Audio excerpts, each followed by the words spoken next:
Donald Trump a dévoilé lundi 29 septembre son plan pour mettre fin à la guerre à Gaza. Il s'agit d'un document contenant 20 points précis. En voici les grandes lignes.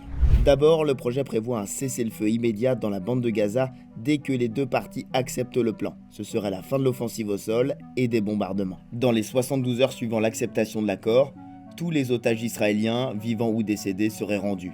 Puis, Israël libérerait à son tour 250 prisonniers condamnés à la perpétuité et 1700 Gazaouis détenus depuis le 7 octobre. Dès l'accord signé, une aide complète serait immédiatement acheminée dans la bande de Gaza, le tout distribué par les Nations Unies et le Croissant Rouge, sans aucune intervention d'Israël ou du Hamas. Le plan prévoit aussi la réhabilitation rapide des infrastructures, eau, électricité, assainissement, des hôpitaux et des boulangeries. Une autorité temporaire composée de technocrates palestiniens serait chargée de gérer les services publics à Gaza. Elle serait supervisée par un organe international de transition, dirigé et présidé par Donald Trump lui-même et composé d'autres chefs d'État. C'est cet organe qui organisera la reconstruction massive de Gaza et son financement.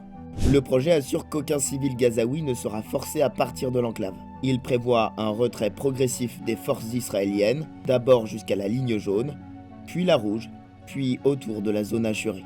Quant au Hamas, le mouvement devra s'engager à ne jouer aucun rôle à Gaza.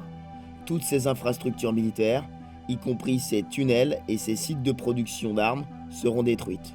Les membres du Hamas qui acceptent de vivre pacifiquement pourront bénéficier d'une amnistie. Pour les autres, l'accord prévoit un transfert vers d'autres pays de la région.